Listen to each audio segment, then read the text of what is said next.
Yeah, great to see us find a way to win when it didn't look so great late in the game. Was not our prettiest game, probably our ugliest game, but when you come back and win, sometimes those games are even more important than when they're pretty. So real happy with the grit we showed today. The two big homers, obviously, and then Veach did a great job closing it out. Mark, you spent a lot of time this offseason talking about all these transfers you bring in, the Costas, McGillis, Veach trio. They're three guys. How important is that group for the success and how it showed today? Well, I mean, clearly, and now don't forget the Wimmers and the Messinas of the world who are also playing pretty darn well. But they've been a nice addition to our lineup. We said it before, we kind of followed that Texas A&M model. We knew with the pitching we'd have, we wanted to have an offense that could grind you down and just have veteran at bats. And we weren't by far not the best offensive day for us. But all in all, as you look at the season as a whole, I mean, those guys have really helped. Yeah, talking about the offense, obviously a lot of men left on base today. Small village, as they say. What were, I guess, maybe some of the conversations like in the dugout? Just stick with it, that kind of thing? Yeah, I mean, at that point, all we kept saying was no panic. You don't panic in these situations. They had really good stuff. We have to tip our cap to them. They had every guy they came in was in that 92 to 95 range. They had a lot of movement on all their pitches, and they were effectively wild today.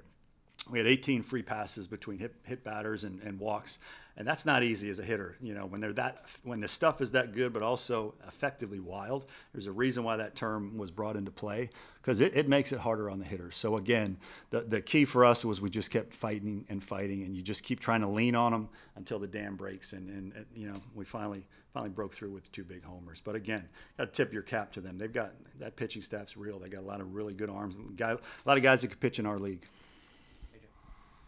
Mark, it was the first time all season you found yourself down multiple runs. You come back, tie the game, then they take it back. What did you learn from your team today in terms of being able to fight back? Well, I mean, again, there was no panic in the dugout, and we had the resolve to keep going, and we were not going to give up until the game was over, and we found a way. Again, we didn't play very good defense in terms of how we normally play. We weren't as good with guys in RBI situation as we normally are. We didn't pitch quite as well as we normally do, yet we found a way to win. And at the end of the day, that's the only stat on this whole sheet that matters is who won and who lost, and we found a way to win.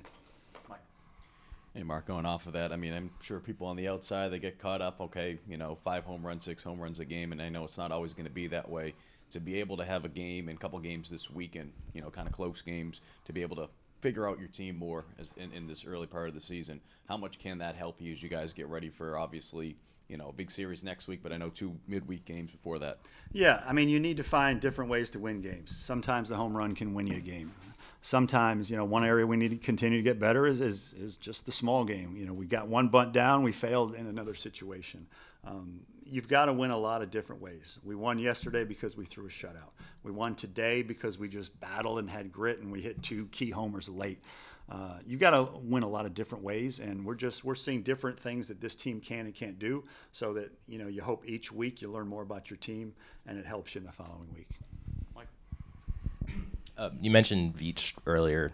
Was there a point during this process where you guys realized, man, this guy could be our closer, might be a late inning guy, and what is it about him that maybe gave you that indication? Yeah, I'd say number one, it's a combination of he does have the stuff. He's got a fastball. He'll run up to 94, but his best pitch is probably the changeup. It's a real changeup. It's a real weapon. He also has a third pitch as a breaking ball. He has closed games in the past, so he has experience with, the game on the line, having to get the last 3 outs, and you can't underestimate how important that is, because when your team has been fighting their butts off for 3.5 hours, and you're the guy that has to get the last 3 outs, and you have the crowd that's relying on you to get the last 3 outs, it takes a little something different, and he definitely has that it factor. He's a competitor. He's so happy to be here and be a Gamecock, and again, he has the stuff, he has the command, and he has the heart to get it done. And so, that's 2 times this weekend. He closed it out for us. So he got rewarded for it, and he deserved it. Mark, you mentioned the no panic in the dugout. Is that just because of the veteran nature of this lineup, the experienced guys that have been in these situations, and how important is that because of all these guys you brought in and brought back? Yeah, we've got veteran guys, a lot of guys that have played a lot of baseball. And, I think as coaches, our job is to try to stay as calm as we possibly can because, we've been through a lot of these. Some of your 18 to 22-year-olds have and some have not. And so I think it starts with the coaches just trying to stay as calm as you possibly can. And then we have, the older guys in our lineup, the Wimmers, the Denny's, the McGillises, the Cassises, the older guys. Even French gave us a really nice lift today. I thought he gave us really good at-bats today. Those guys you just want to feed off just the general theme in the dugout. And again, getting too emotional, getting crazy in the dugout has never helped a team come back. Staying calm, staying the course, and playing good baseball, that's the recipe for comebacks. Coach, there were several times where, pitchers either put themselves in a tough spot or maybe the defense put them in a tough spot. What did you see from your staff being able to battle through when they maybe didn't have their best stuff? Yeah, again, we didn't play our cleanest ball game today, and sometimes that's going to happen. Sometimes it's going to be at the end of a long week. Sometimes it's going to be for a variety of reasons. We didn't play our best baseball today. There are going to be very few games where we make 3 errors. There are going to be very few games where our pitchers aren't better than they were today. And again, Jack was good, not great today, but he gave us a chance to win. Jerzenbeck, Austin, Veach all gave us a chance to win. So, again, sometimes you've got to win ugly. Today was one of those days.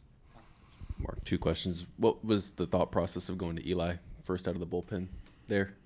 Well, again, he's one of our better guys, and so in a big situation, we wanted to get his feet wet and see how he responded in that situation. It was a tough situation, but early in the season is when you try to find these things out. So he wanted a situation like that. We wanted to see him in a situation like that. And the more these guys are in those situations, the more comfortable they'll be the following time. And I know 3 errors today is uncharacteristic, but where do you feel like this team is defensively maybe than what you thought maybe? We're going to be fine. We're going to be completely fine. It's just, again, the errors were very uncharacteristic today, so not concerned at all. All right. Thank you. Sorry about the 3.5 hours.